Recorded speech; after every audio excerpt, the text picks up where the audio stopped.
Hola, ¿qué tal? Muy buen día para todos.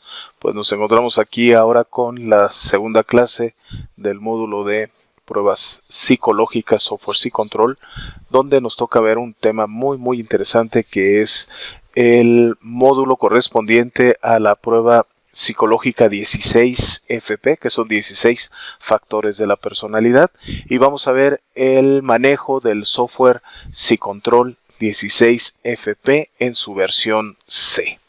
Y bueno, pues vamos a comenzar con la clase teórica. Ya después, como lo sabemos, seguimos con la parte práctica, que va a ser el manejo del software.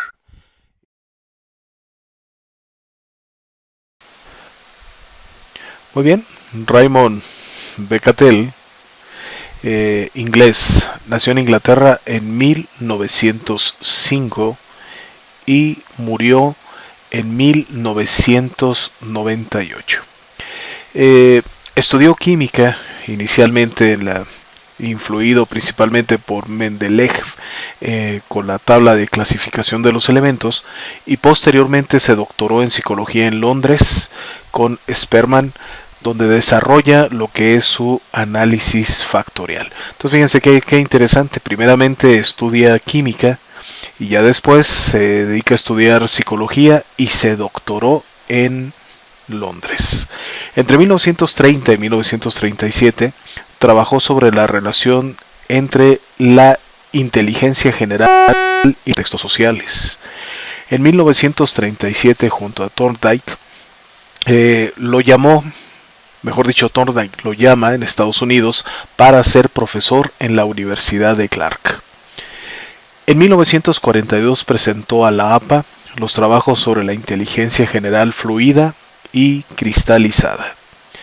En 1944 en Harvard coincide con Alport, con el que discrepa con respecto al vocabulario de la personalidad. Sin embargo, toma muchos de los conceptos de Alport para su teoría de los rasgos y para determinar cuáles son los factores utilizando su léxico.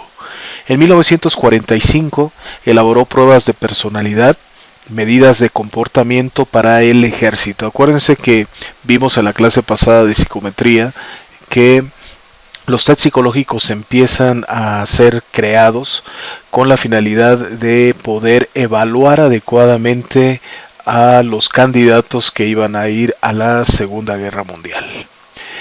En 1945 en Illinois tuvo su primer contacto con las computadoras. Muy sorprendente cuando en una clase de maestría con respecto a la psicología organizacional, que les decía la maestra a los alumnos que no quería que adquirieran ningún tipo de software psicológico, que debían de aprender a aplicar las pruebas de una manera totalmente clásica, digamos, con los materiales, y que se olvidaran de las pruebas psicológicas, cuando desde 1945 Cattell pues utiliza esta maravillosa herramienta con la finalidad de poder empezar a crear todo este sofisticado proceso que es evaluar la personalidad. Entonces, yo nuevamente vuelvo a decir, la tecnología indudablemente aquí está, indudablemente se debe de aprender la forma mecánica, pero debemos de irnos actualizando cada vez más con respecto a lo que viene siendo el uso de todas estas tecnologías. Así que desde 1945, pues ya Cattell empezó a tener el contacto con las computadoras. Entre 1946 y 1957 escribe 4 libros relacionados con su teoría de la personalidad, que también vamos a tocar alguna parte de esta teoría que va enfocada hacia los rasgos. En 1949 crea el Instituto para la Evaluación de la Personalidad, y aquí nuevamente me permito darles mi reconocimiento a los estudiosos, principalmente de las universidades en Estados Unidos, que la verdad es que lo que allá se hace, es crear toda una serie de laboratorios aplicando pruebas, buscando personas que quieran participar, voluntarios que quieran participar dentro de los estudios. Y aquí en México pues todavía nos hace falta esa parte de apoyar a los talentos, seguir en la parte de la investigación, y allá pues entonces se logran crear lo que vienen siendo estos laboratorios de psicología. Y bueno, ponen al frente pues nada menos que a Cattell con en 1949. En 1960 crea el Instituto para la Psicología Experimental Multivariada, y desde 1973 hasta su muerte los pasó prácticamente entre Colorado y Hawái. Estuvo como profesor, como docente, como escritor, un prolífero investigador y escritor, abogando por seguir el análisis de la personalidad, apoyándose en los ordenadores, en las computadoras y en los factores estadísticos. Entonces vean la importancia que les mencionaba desde el módulo anterior con respecto a lo que viene siendo Minnesota, donde veíamos que también importantísimo para la parte forense el conocer el manejo de los software psicológicos, y también lo importante que es conocer la parte de la estadística, que también lo he dicho muchas veces con respecto a la limitante que tienen las universidades, de que a veces pues no se puede tener todo el tiempo, pero llevamos una materia que se llama estadística, y es ahí donde pues ahora los profesores deben de meterse más en esta parte de el sustento de los test psicológicos, que ya sabemos que nos va a dar esa parte objetiva. Ya lo sabemos que en la parte clínica pues a veces no aplicamos ningún tipo de prueba y que inmediatamente nos vamos a lo que viene siendo la recabación de la información a través de la entrevista psicológica, y que después de ahí empezamos a sacar la información. Sí, pero también es importantísimo el poder manejar los tests psicológicos y aplicarlo en lo clínico. Penitenciario es fundamental para empezar a descubrir la parte de la psicopatología criminal, y después de ahí desarrollar varios proyectos, propuestas, tratamientos terapéuticos. Y obviamente en la psicología forense pues tenemos que defender nuestro dictamen a través de la parte de la psicometría.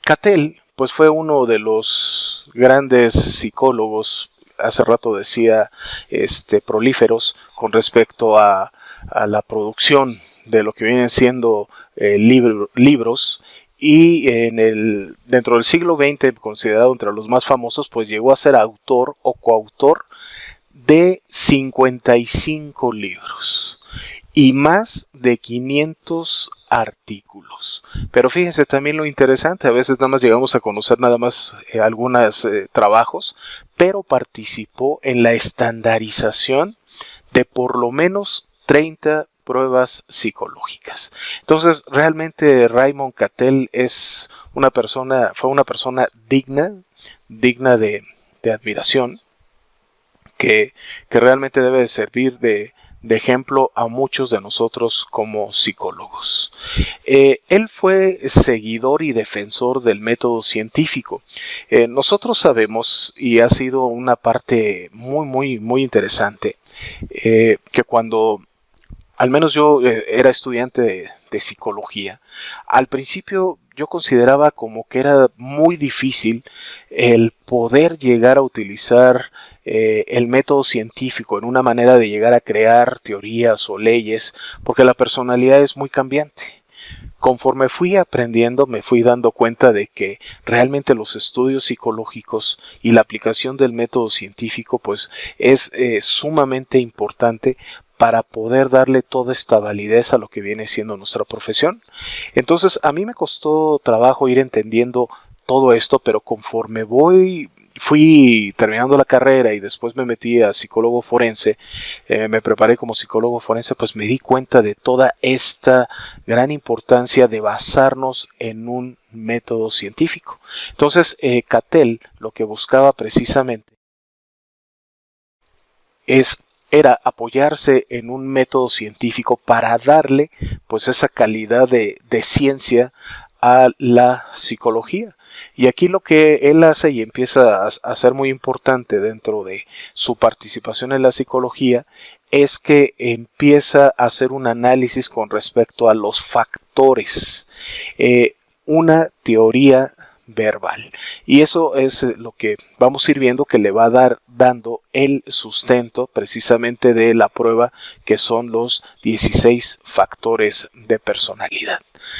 Dentro de los modelos de personalidad, dentro del marco teórico de su teoría, pues aquí lo que podemos ver es que él está dentro de la parte internalista. Es muy interesante esta diapositiva. Podemos ver que tenemos a un lado lo que viene siendo las situacionistas y las interaccionistas. En la clase pasada que vimos el Minnesota, pues habíamos hablado de esa parte introyectiva, pero de esa parte psicopatológica. Y aquí lo que está proponiendo o proponen los internalistas es sí procesos que afectan directamente a la persona dentro de su área de la personalidad. Algo está sucediendo dentro de sí mismos. Entonces aquí tenemos la parte de los psicoanalistas, el humanismo, el cognitivo, tenemos la parte de la estructura, es decir, la estructura del yo, pero también aparece ahí abajo la parte de los factores, en la cual pues está considerando Cattell que existen ciertas situaciones que van a hacer que una persona reaccione de una forma, pero considerando a los rasgos, es decir, la característica más permanente de personalidad. Tenemos a la parte de los situacionistas, que básicamente se basan en el conductismo, donde sabemos que a un estímulo viene una reacción. Y la interacción viene siendo con la parte del contacto que se va a tener con el medio social. Entonces aquí lo que se está proponiendo dentro de su teoría, como lo vamos a ir viendo más ampliamente, es que existen un determinado factor que va a afectar a la personalidad en algún momento. Entonces él tiene que ir desarrollando pues básicamente toda esa estructura científica para darle soporte a lo que viene siendo su teoría de la personalidad. ¿De dónde viene esta parte funcionalista? Bueno, pues como gran maestro en su trabajo inicial, pues toma a Darwin, donde habla de precisamente de la supervivencia del más apto. Pero esta parte de la supervivencia del más apto pues viene relacionado con esa situación de la aptitud. ¿Por qué prevalecen los más fuertes? Y esto pues lo está llevando básicamente al estudio del ser humano. Cuando empiezan en la Segunda Guerra Mundial, Binet, Galton, Cattell, a tratar de medir la personalidad, pero dándole esa característica científica, esa parte objetiva. Entonces aquí es donde ellos deciden medir las aptitudes, las cualidades y las capacidades.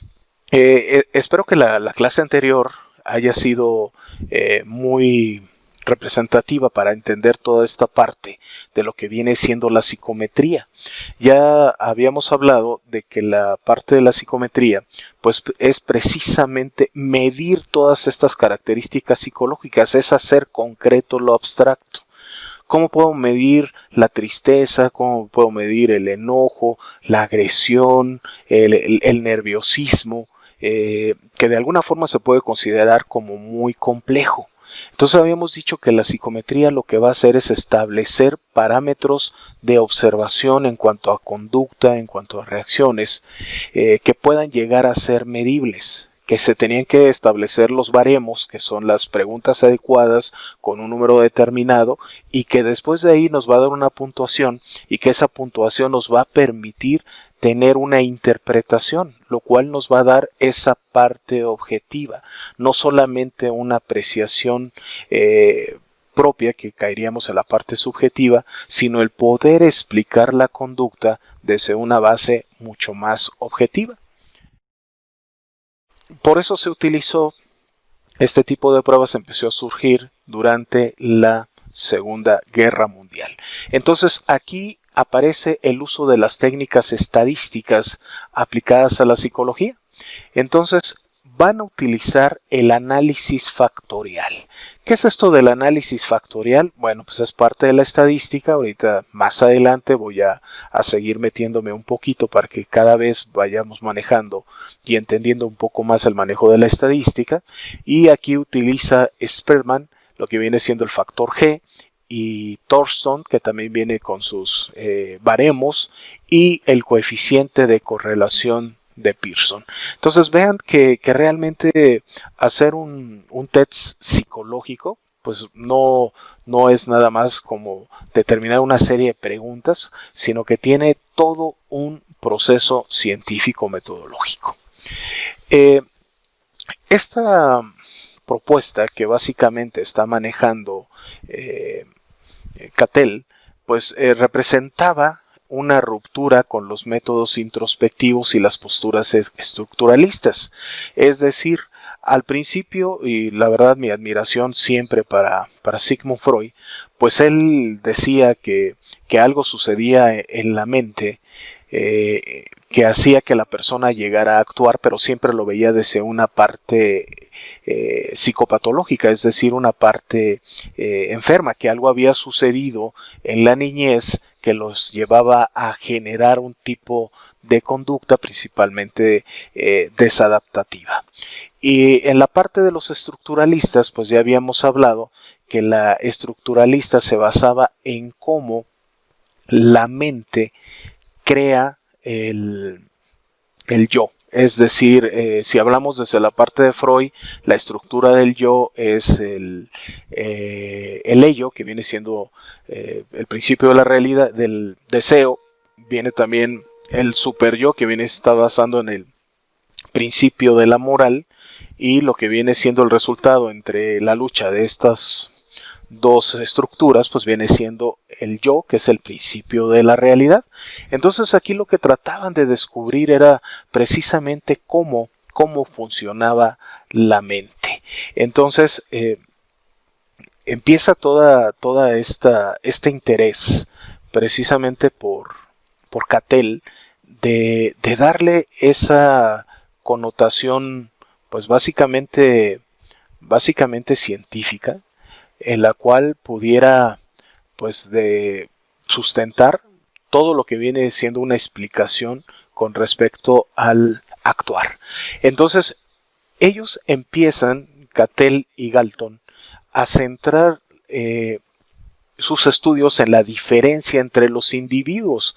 Recuerdo que una vez en una clase de psicología forense, cuando yo les mencionaba a los alumnos, les decía, bueno, díganme ustedes cómo se puede sentir una persona que una mujer que acaba de ser agredida sexualmente, que acaba de ser violada hace una hora o hace unas 2 horas. ¿Qué características psicológicas tiene? Entonces, este tipo de ejercicios es muy bueno porque lo que hace principalmente es activar, o al menos yo lo hago como un ejercicio, activar el pensar todo este tipo de características, conductas, comportamientos que después nos pueden llegar a establecer un perfil.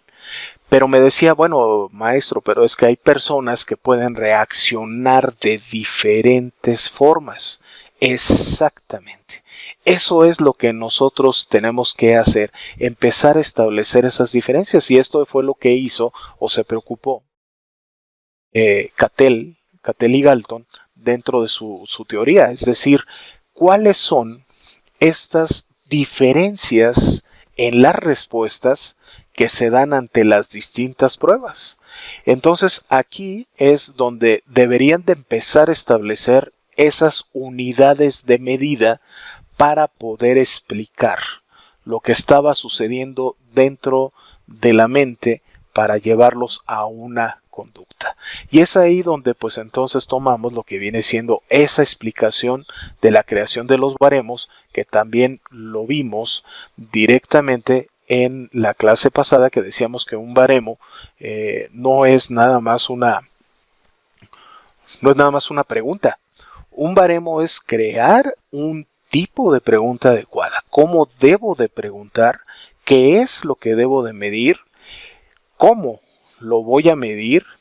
Con puntuación dicotómica, con puntuación escala de preferencias Thorson, o con una, escala de intensidades Thorson, o con una escala de preferencias de Likert. Entonces todo eso pues es un baremo, y luego qué puntuaciones le vamos a dar a cada uno de ellos. Entonces pues básicamente eso es lo que ellos empezaron a establecer, cómo lo iban a medir. Entonces se van a enfocar a medir la parte del el intelecto, la parte de la inteligencia, y empiezan a establecer los primeros tests con a medir lo que viene siendo la edad mental. Y es ahí cuando ya empieza a aparecer el nombre de test, el cual se origina prácticamente en 1890. Y después de ahí empezó a definir los tests como unos sistemas normalizados necesarios para dotar al científico de información objetiva respecto al rendimiento de las personas en diferentes tipos de tareas. Entonces ahí lo que habíamos visto en la clase anterior es que prácticamente lo que se estaba haciendo era crear una serie de atributos, habilidades, cualidades que tienen que llegar a ser medidas. Entonces Cattell, Binet, Galton pues empiezan a enfocarlo precisamente estos tests hacia la edad mental. Entonces, ¿qué es lo que se va a medir? ¿Cómo se va a medir? ¿Y cómo lo debemos de interpretar?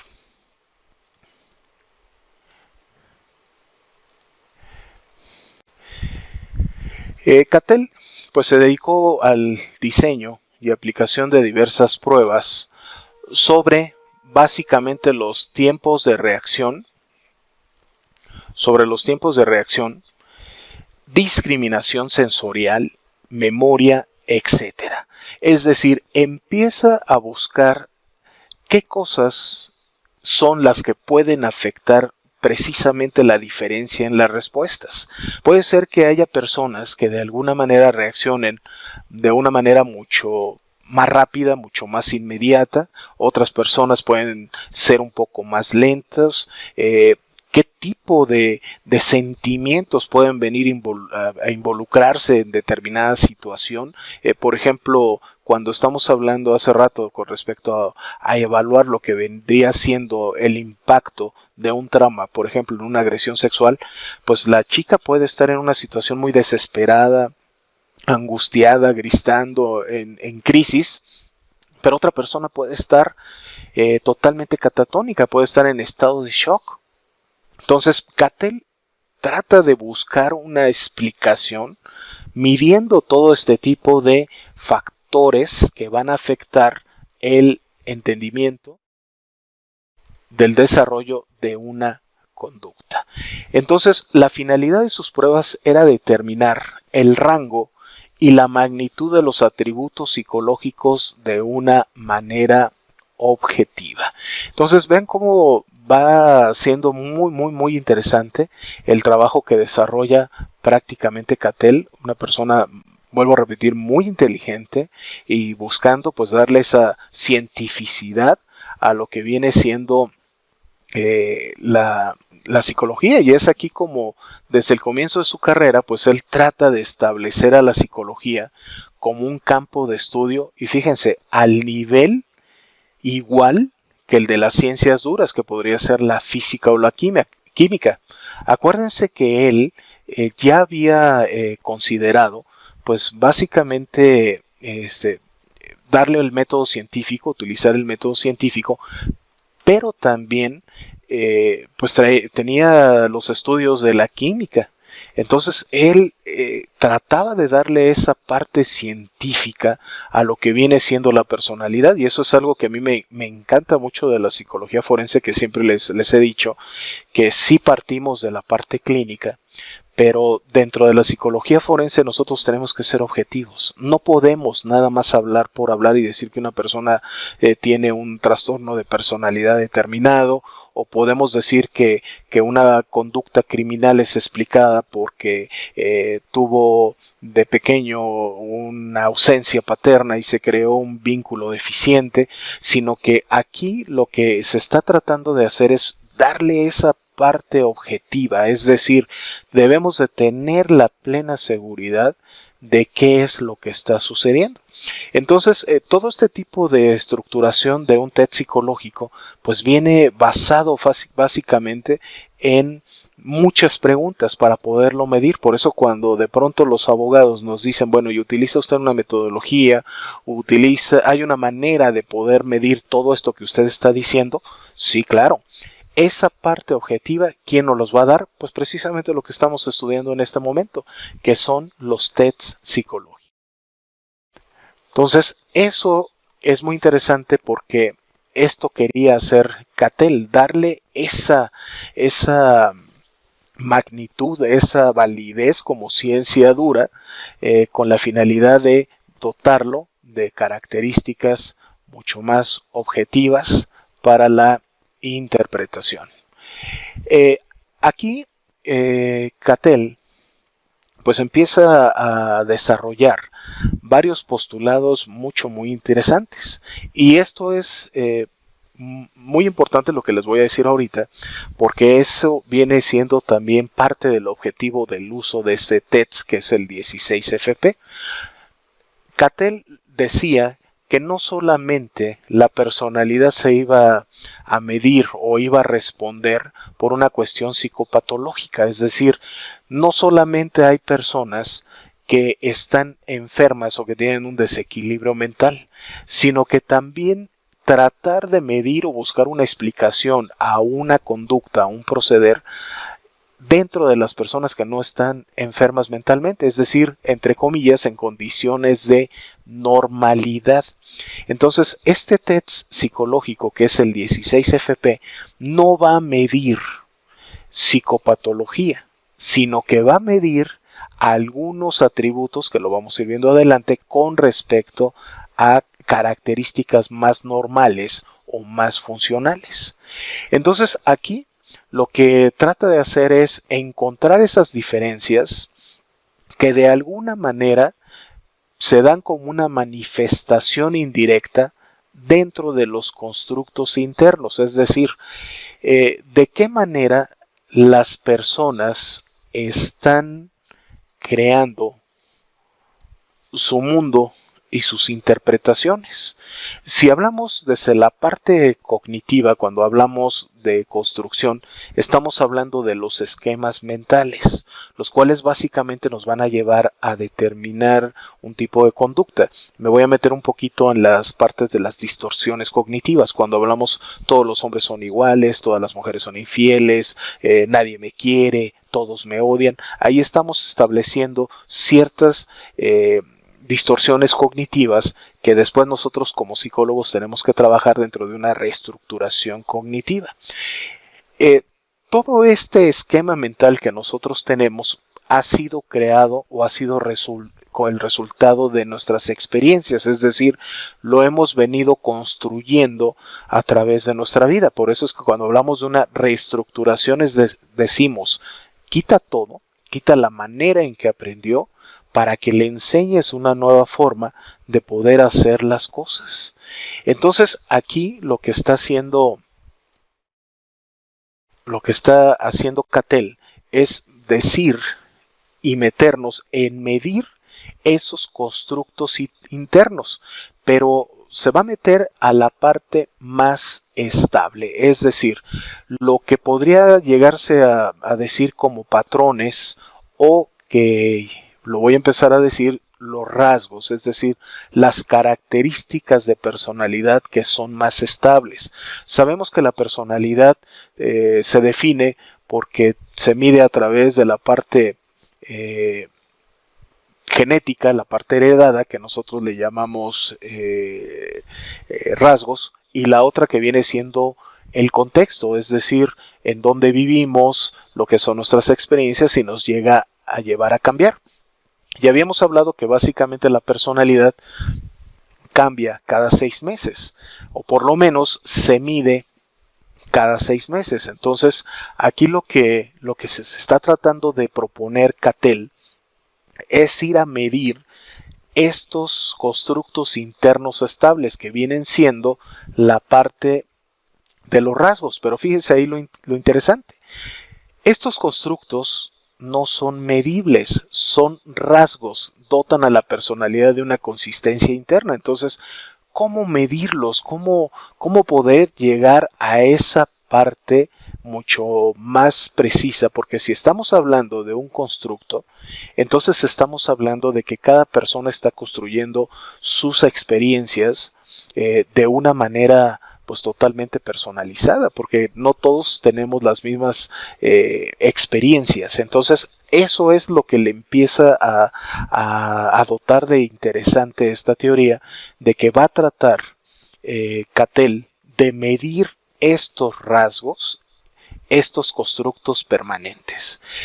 Alport decía con respecto a los rasgos que es un sistema neuropsíquico peculiar al individuo, generalizado y focalizado, dotado de la capacidad de convertir muchos estímulos en funcionalmente equivalentes y de iniciar y guiar formas coherentes de comportamiento adaptativo y expresivo. Entonces, vean, interesante todo lo que estamos mencionando ahorita, porque es esa parte nuevamente de la inquietud que tenía mi alumna, que me decía, bueno, es que ¿cómo podemos medir algo si realmente va a haber personas que van a tener diferentes reacciones? Y esto es lo interesantísimo de esta prueba. La clase anterior, que fue la de Minnesota, lo que estábamos viendo es establecer un perfil psicopatológico y ver si cumple con todo ese tipo de situaciones. Por ejemplo, la persona escucha sonidos inexistentes, o la persona ve cosas que no existen, y ya de ahí entonces podemos decir que tiene alucinaciones visuales, alucinaciones auditivas, que van a entrar dentro de un constructo al cual le vamos a llamar, o un atributo al cual le vamos a llamar esquizofrenia.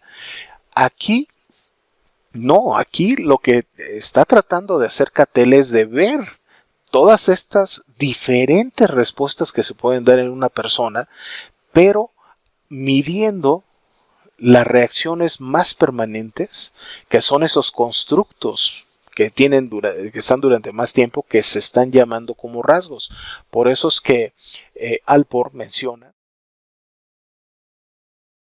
precisamente este tipo de capacidad de convertir esos estímulos para desarrollar una determinada respuesta que va a dar un comportamiento adaptativo, pero también expresivo.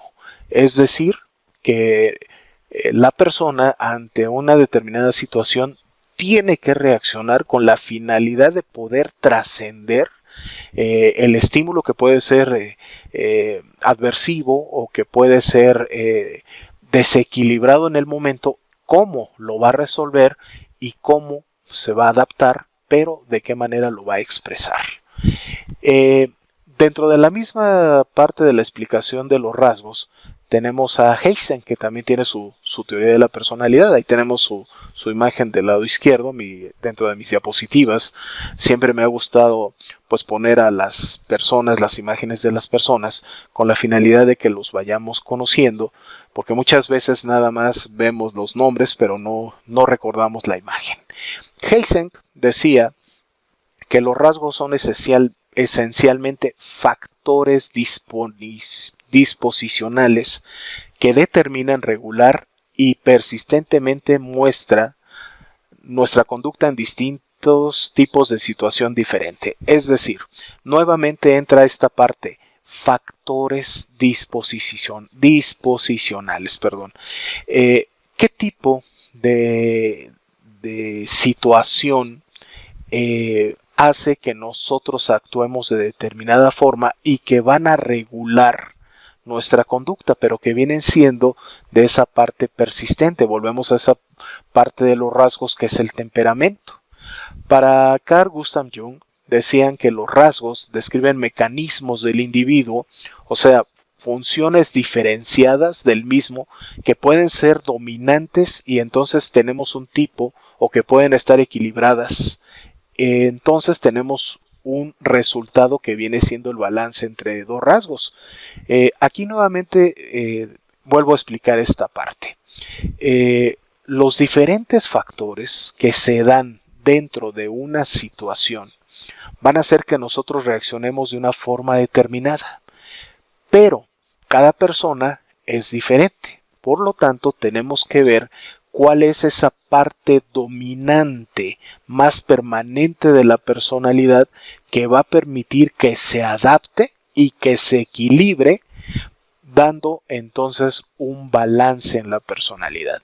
Entonces, eso es lo que están tratando de explicar, que realmente pues no suena nada sencillo, pero que como nosotros vamos estudiando la importancia y la conformación, la estructuración de un TEDS, pues entonces vamos comprendiendo cómo se va generando toda esta prueba. Para Cattell, ¿qué son los rasgos? Bueno, pues esa tendencia a reaccionar relativamente permanente y amplia.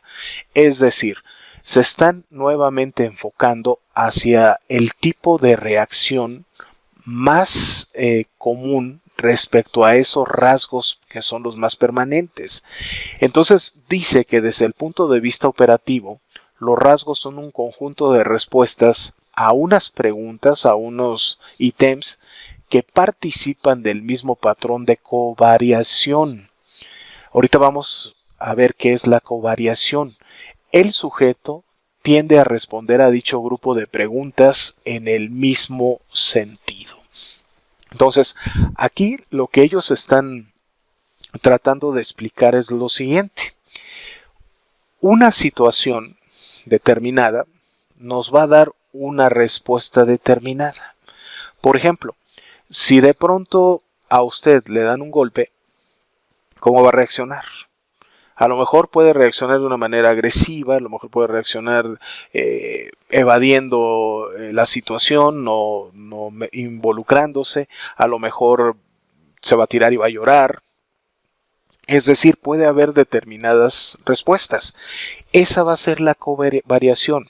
Lo que él va a tratar de hacer es medir precisamente una situación y todas las diferentes respuestas que se pueden dar ante una sola situación. Y ese resultado, el que tenga mayor puntuación, es el que va a ir considerando como más permanente para toda una población, que después aquí pues se va a utilizar la estadística. Ya vimos lo que son la parte de los percentiles, las puntuaciones T, pero aquí lo que está haciendo es cómo está estructurando precisamente esa prueba.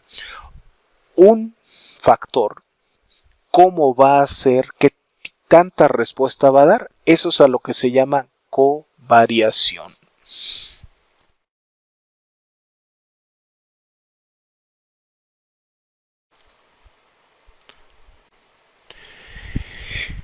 ¿Cuáles son entonces para Cattell las características de estos rasgos? Pues primero que los rasgos son un elemento descriptivo de la personalidad. Ya hemos dicho que la personalidad se integra por características que nos hacen únicos. Entonces los rasgos van a ser mucho más descriptivos. ¿Por qué? Porque volvemos a decir, la personalidad puede ser cambiante respecto al contexto. Si yo me cambio a otra ciudad, si entro a otro trabajo, si decido estudiar en otro lugar, o si decido cambiar de profesión, o tuve una ruptura sentimental, o hubo el fallecimiento de alguien en mi vida, pues obviamente va a haber cambios que se van a dar para ese ajuste. Por lo tanto, aquí lo que están ellos enfocándose es hacia los rasgos como elementos más permanentes descriptivos. Lo considera también los rasgos como inspiradores y confirmadores o no de una hipótesis. Precisamente lo que estamos haciendo. ¿Cómo van a actuar ante determinada situación? Se consideran como elementos causales de la conducta observable. Nuevamente, hace rato mencionaba lo que vienen siendo los cambios que se pueden dar por un cambio de contexto, pero aquí lo que están ellos tratando de mostrar es que realmente deben de responder en base a sus estructuras mentales. Esto va a hacer que sean descriptores de las diferencias individuales y permiten entonces que nuevamente vean lo interesante de toda esta teoría. Generar después lo que vienen siendo las teorías de la motivación. También pueden dar teorías de lo que viene siendo el aprendizaje.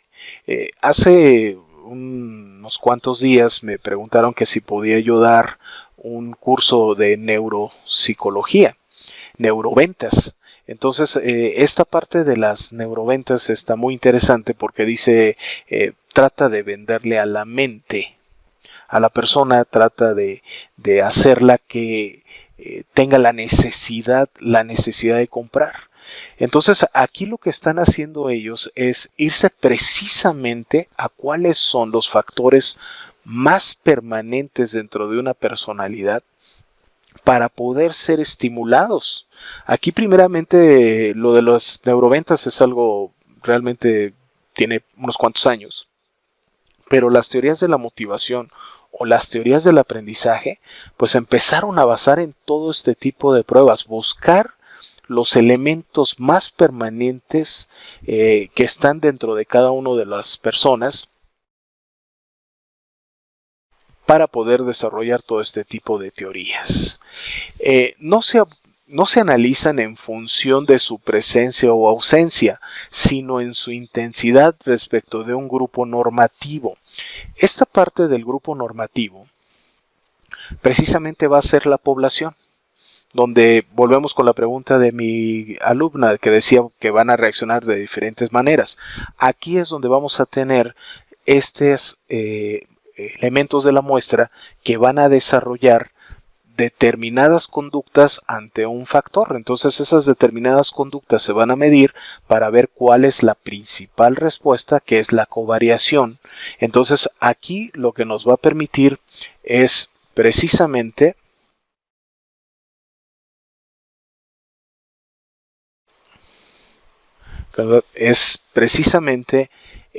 medir las intensidades.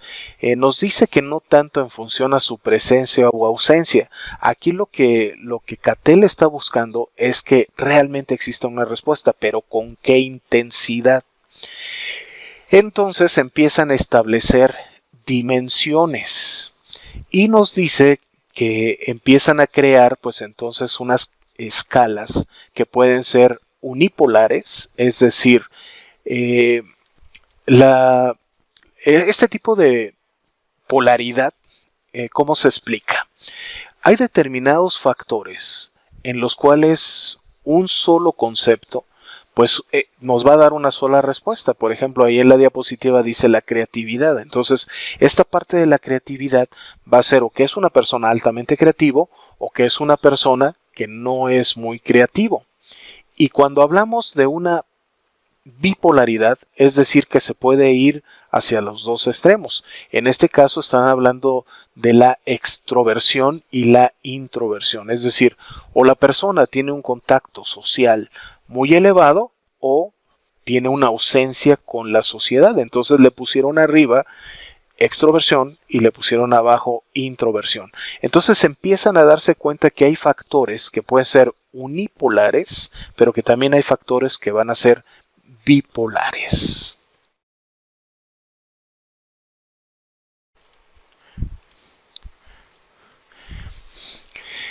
Dentro de su estudio de los rasgos, pues Cattell siguió tratando de dotar de esta objetividad a su prueba. Entonces se enfoca principalmente en los rasgos y empieza a darles esa relevancia con respecto a la forma de medirlos. Entonces los empieza a clasificar y uno de ellos viene siendo la parte de la función del valor y la consistencia.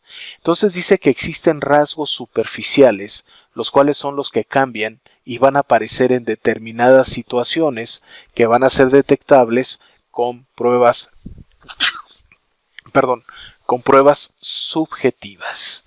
Tenemos también los rasgos fuentes o profundos, que son los subyacentes o los más estables, que vienen dentro de la investigación, que vienen siendo los datos de vida y que se pueden medir a través de cuestionarios o a través de tests. Entonces, aquí vamos a ir viendo qué es lo que básicamente Cattell busca. Ya dijimos que estos rasgos superficiales, que, bueno, se ha dotado nuevamente del concepto de rasgos de algo más permanente.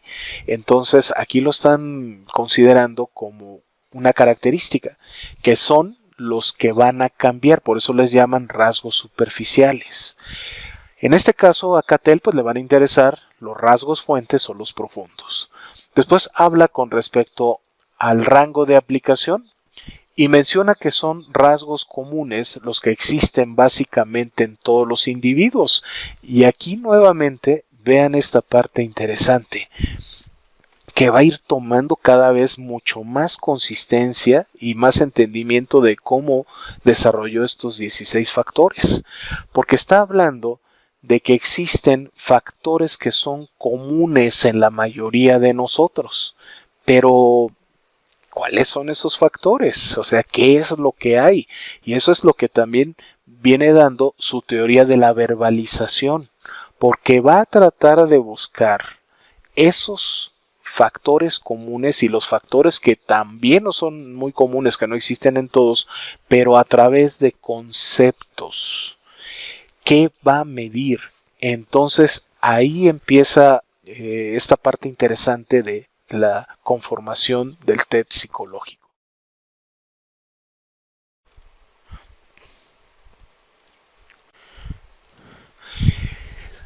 Siguiendo con la clasificación de los rasgos, nos dice que están también en función de su origen, que son constitucionales, es decir, los que son biológicamente, los que tenemos, se puede decir, dentro de la parte genética heredada, sin llegar a ser temperamentales, es decir, determinados por la parte biológica. Acuérdense que Cattell intenta darle una característica científica a la psicología, la trata de hacer una ciencia dura, entonces está abordando también desde la parte médica cuáles son esos características de personalidad o actuaciones o conductas que se generan por la parte biológica. Pero ahí está también la parte ambiental, que esos son por los adquiridos por la experiencia. También los clasifican en base a su función de su contenido o naturaleza. Y aquí vienen pues las diferentes capacidades o las aptitudes que pueden llegar a tener las personas. Si hablamos del intelecto, si hablamos de una habilidad de lectura, si hablamos de una habilidad de respuesta, que todo esto, nuevamente vean la parte importante, que va a servir a las diferentes áreas de evaluación, porque el 16FP no solamente está enfocado hacia medir una personalidad, que ya dijimos que es en condiciones de normalidad, no de personas enfermas, sino que también con determinadas capacidades y aptitudes, lo cual esta prueba pues, nos va a permitir que sea muy funcional para evaluar en el área de laboral, psicología organizacional, o también para la cuestión académica escolar. Entonces están midiendo diferentes capacidades, diferentes aptitudes. Se utiliza principalmente para medir cualidades intelectuales y para medir cuáles son los recursos para poder llegar a resolver problemas. Tenemos los rasgos comportamentales o temperamentales. Nuevamente se tiene que basar en algo más permanente, pero que sea observable. Y vienen los rasgos dinámicos o de motivaciones, los cuales están sujetos a esa base de la motivación. Entonces, nuevamente, el proyecto de Cattell para desarrollar esta teoría y esta prueba que los va a medir, entonces está hablando de no solamente de medir un rasgo que puede ser permanente, sino que también lo está midiendo con respecto a una determinada capacidad, a una aptitud, un nivel de intensidad, a la diferencia en las respuestas, en las diferentes situaciones y también por la parte de la motivación, que eso también es bien interesante. ¿Por qué una persona puede llegar a actuar de determinada manera? Acuérdense que se basa mucho en lo que viene siendo la teoría de Darwin, de la selección natural, la prevalencia del más apto. Entonces, todo esto, pues si lo ven, no está nada fácil. A veces, muchas veces, perdón por la redundancia, muchas veces lo que sucede en clase, que nada más nos dan el TED y nos dicen la forma de aplicarlo, de calificarlo, interpretarlo, pero no entendemos qué estaba en la mente de la persona que lo creó y qué era lo que quería medir. Por eso la importancia de tener un buen curso de preparación en TEDs psicológicos. Tenemos ahora lo que viene siendo entonces su teoría factorial de la personalidad. Y aquí empieza a preguntarse cuáles son los rasgos y cómo poder llegar a ellos, cómo tratar de medirlos. Entonces, lo primero que les viene a la mente es basarse en las investigaciones con respecto a la utilización de estrategias léxicas. ¿A qué se refiere con la parte del léxico? Pues que van a tratar de darle una clasificación con un determinado nombre. En la clase pasada de psicometría hablábamos de los atributos, que significaba construir un concepto para que después lo podamos medir. Entonces, lo primero que ellos trataron de hacer es buscar cuáles son todas las características que integran una personalidad. Entonces, empezaron a investigar cuáles eran esas palabras que que se utilizaban para describir una personalidad. Cattell entonces lo que trata de utilizar es una estrategia estadística, convertir esas palabras para que puedan llegar a ser medidas objetivas, para que entonces se conviertan en rasgos, identificando las dimensiones básicas que van a estar inmersas dentro de la palabra. Entonces, se está tornando cada vez más interesante lo que viene siendo la explicación de su teoría factorial. Entonces, aquí lo que utiliza, primeramente, es un enfoque univariado. Se centra en el estudio del efecto de la manipulación de una variable por el experimentador que produce una conducta. Cuando el enfoque es univariado, entonces tenemos una sola interpretación, es decir, si de pronto tengo una muestra de 10 personas y de pronto les empiezo a hacer un tipo de prueba, quiero ver cómo va a reaccionar, pero con una sola variable, y esa variable yo la voy a poder estar manipulando. Por ejemplo, si yo utilizo la variable de la agresión, la variable de la hostilidad, mi variable que me interesa es medir la hostilidad. ¿Cómo va a responder la persona ante la hostilidad? Entonces le empiezo a poner determinadas situaciones para ir midiendo cómo va a reaccionar. ¿Qué pasa si de pronto una persona te agrede? Le dices algún tipo de palabra, evitas la situación o golpeas. Aquí lo que me interesa podría ser la hostilidad verbal. ¿Qué pasa si una persona te ofende o te miente a la mamá? ¿Cómo vas a reaccionar? Nuevamente enfocado hacia la parte de la hostilidad verbal. Entonces, la variable hostilidad verbal la voy a poner en determinadas situaciones, pero aquí lo que me interesa es medir esa variable en diferentes situaciones. Ahora vamos a ver el multivariado. El multivariado se dice que va a ser básicamente de diferentes situaciones sin necesidad de introducir una situación control o de manipular las variables. Esto obviamente pues lo que va a hacer es hacerlo mucho más complejo. Hace rato en el univariado la variable yo la manipulaba, que era la hostilidad verbal. Ahora aquí lo que yo voy a decir es, cuando a ti te agrede una persona en la calle, ¿cómo reaccionas? Dame todas las posibles respuestas que puedes llegar a tener. Entonces, aquí es donde cada uno de nosotros va a reaccionar de determinada manera. Nuevamente, volvemos a estructurar nosotros el baremo, la pregunta, pero vamos a ver cuáles son las posibles respuestas. Vuelvo a irme hacia mi alumna que me decía, bueno, es que pueden reaccionar de determinadas formas. Claro, aquí es donde yo te voy a preguntar a ti. Si una persona intenta agredirte, intenta secuestrarte, ¿cómo vas a reaccionar? Ah, pues yo grito, lloro, me tiro, agarro mi celular o trato de golpear. Todas estas respuestas, entonces va a ser multivariado. Y ahí es donde podemos ver la estadística, esa parte de esa gráfica que se alcanza a ver ahí en la diapositiva.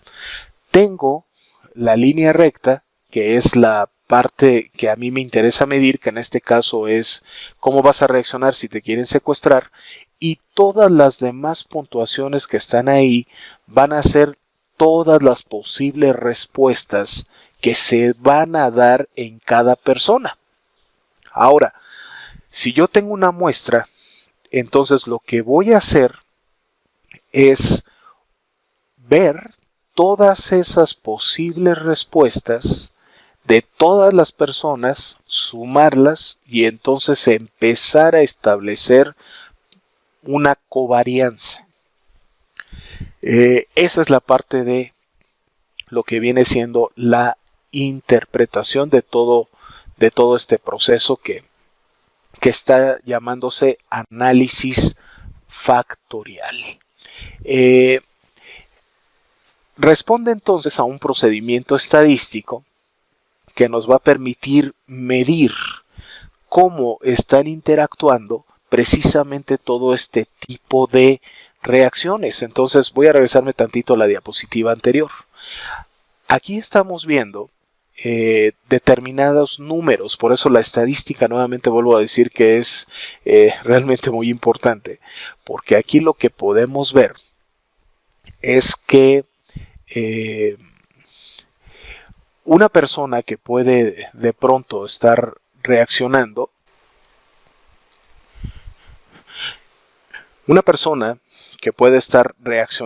de determinada forma a un solo evento. Entonces, vamos a ir viendo en la parte de la estadística, lo que se va a ir haciendo es precisamente todas esas respuestas que están acá de este lado de la parte de la parte de la estadística, toda esa parte que viene estando arriba, que viene siendo los números más elevados.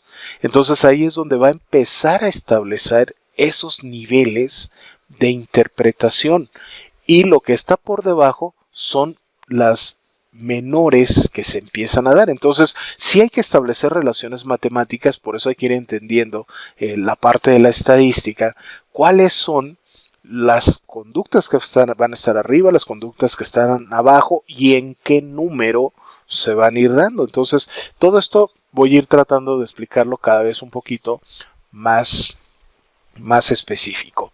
Entonces aquí también lo que nos dice entonces es que todos esos resultados van a estar como resultado de definir la muestra que va a presentar la mayor interrelación. Es decir, este factor lo vamos a relacionar con la respuesta más alta de la muestra.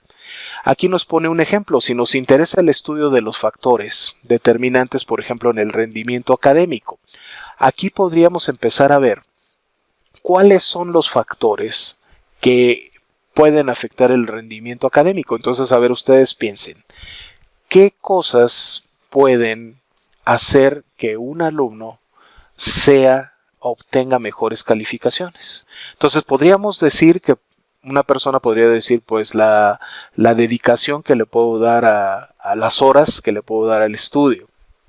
2. Que el profesor explique adecuadamente la clase. 3.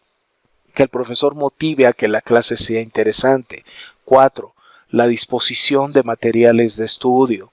5. Evitar distractores. Entonces, todas estas posibles respuestas que den las personas son los diferentes factores de intensidad para que se empiece a medir en lo que viene siendo la parte de la varianza. Entonces, todo este tipo de información nos va a permitir deshacernos de variables que no tengan que ver con el rendimiento. Por ejemplo, si una persona dice, pues yo para tener un buen rendimiento académico necesito comerme un gansito marinela, por decir algo. Entonces, si es la única persona que puso un gansito marinela, entonces la respuesta va a ser muy abajo. Entonces aquí lo que está haciendo Cattell es precisamente ver cuáles son las respuestas más comunes, con qué intensidad, y cuáles son las respuestas menos representativas, con menos intensidad y menos representatividad, y se va a quedar únicamente con las más importantes. Esta función exploratoria descriptiva se ha sugerido como el procedimiento para empezar a verificar hipótesis. Hace rato hablábamos de la teoría motivacional y hablábamos de algunas otras teorías, por ejemplo, del aprendizaje. ¿Qué es lo que una persona, si nos vamos al plan organizacional, qué es lo que una persona puede hacer que se motive dentro del trabajo para tener un mejor rendimiento laboral?